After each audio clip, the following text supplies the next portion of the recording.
Horse racing in the UK has been rocked this week with news of an outbreak of equine flu causing many yards on lockdown and racing to be abandoned. Editor of the Racing Post, Tom Kerr, joins me now. First off, this is big news for the industry as a whole, and we've had some updates just this afternoon.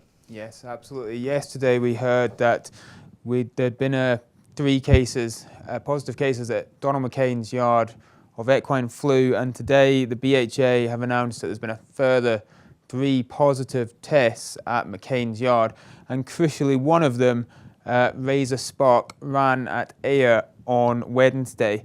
Now this is potentially important because that of course means that depending on when Razor Spark came down with equine flu, there's a possibility that horse has passed the virus onto other yards. Now, of course, as yet, we don't know if that's the case, but naturally, these further positive tests are causing a lot of consternation and worry. Yeah, very contagious virus. And there's been news of a suspicious other case. Can you tell us about that? Absolutely. The BHA have also revealed that there's a separate and unrelated case, not yet confirmed as equine flu, but they've been described as suspicious by the BHA, and that relates to a yard that had runners at Newcastle on Tuesday and Wolverhampton on Wednesday. So a further 50 yards have been put into lockdown, and that brings the total to 174 yards in lockdown. Okay, so big numbers we're talking here. What measures have the BHA put in place to contain this and to try and get rid of it as soon as possible? Well, the primary one is those yard lockdowns. So they're restricting the movement of horses so that if any of these other yards have got cases, they're not passing it further around the horse population. On top of that, there's an enormous logistical operation ongoing right now to test thousands of horses from the 174 yards which are locked down.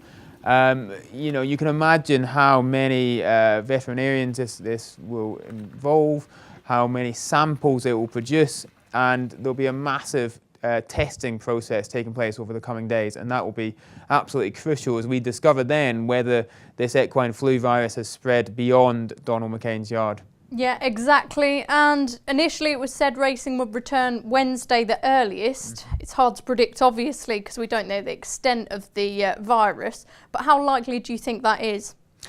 I think naturally today's results make you raise concern that we're not going to get back going on Wednesday, because what we wanted to hear was that all the tests had come back negative and that the 3 equine flu cases at McCain's yard had been quarantined and there were no further cases. Now obviously that's not the case. We have more cases at McCain's and we have this separate suspicious case. If we then get more positives on top of that, it's very unlikely, I think, we're going to see racing resume on Wednesday, but we do not know yet whether that's the case.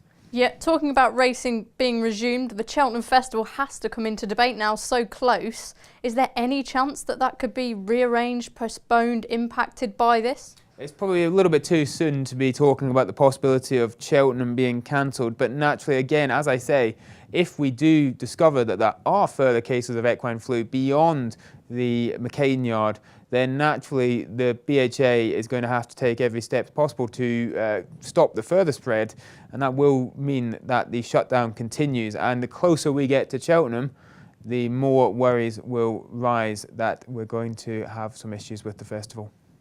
Okay, thanks for that update, Tom. As always, keep on top of all the news on the flu outbreak at racingpost.com.